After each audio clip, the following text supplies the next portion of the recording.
Okay, everyone. Excuse me. The next kit come out, the Z1, which is the hybrid kit for the Zen 2 and the ZNA. Eliminates the top cap on both of them.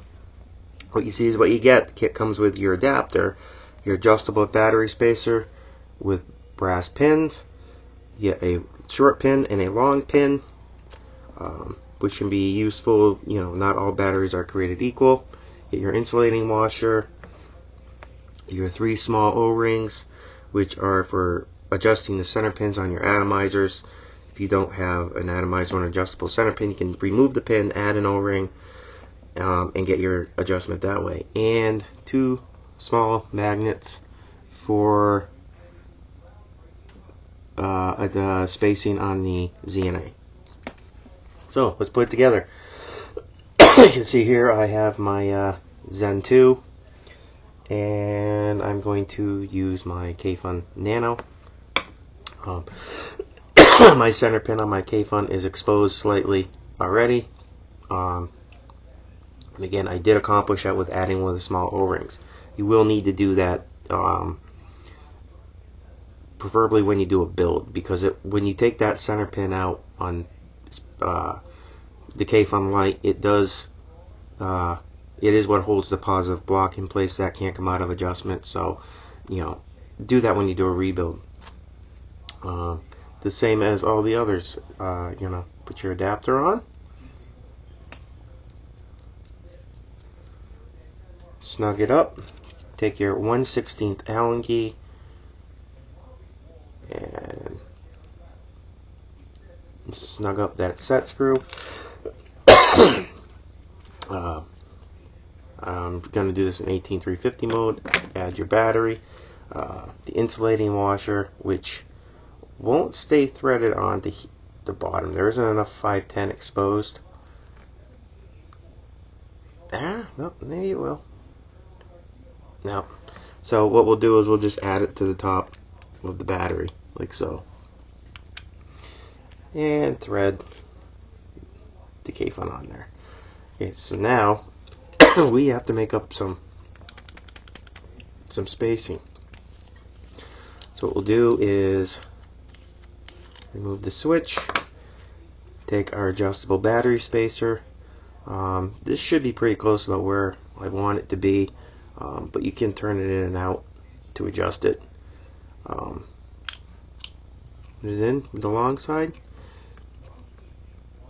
If you use the longer pin, you can leave it exposed out the bottom a little bit, and that will help with switch adjustment, so you don't have such a long throw.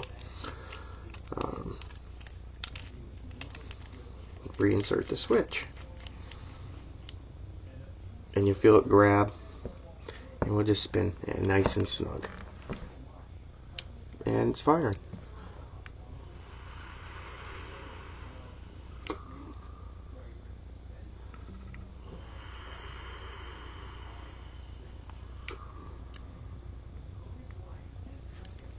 Okay, that is, and it's the same for all the battery tubes.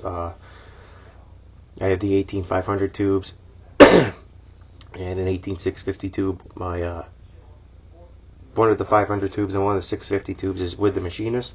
He's using it for temp or for checking. And here we have what I think. Well, it's just fantastic. This is a ZNA with no top cap and no gap. This is easier to set up than a regular hybrid kit. You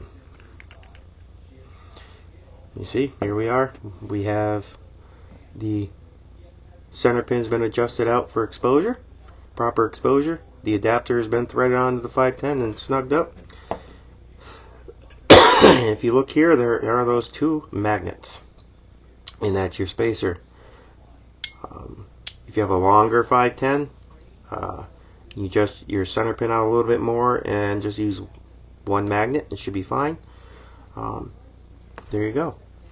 You just take your atomizer and thread it on. Now, when threading this on, the ZNA right here and here, these 2 points are sharp. He left them quite sharp. Sharp enough you could cut yourself.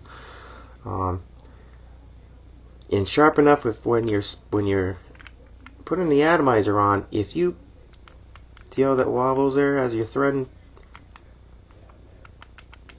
that's just threading. That's how threading works. If you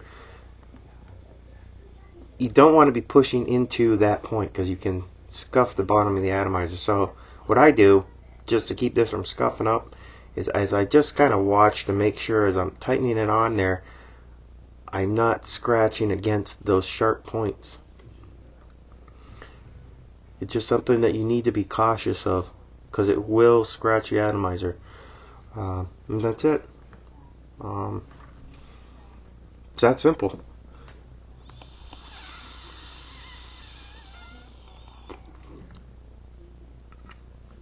Here it is. That's the Z1.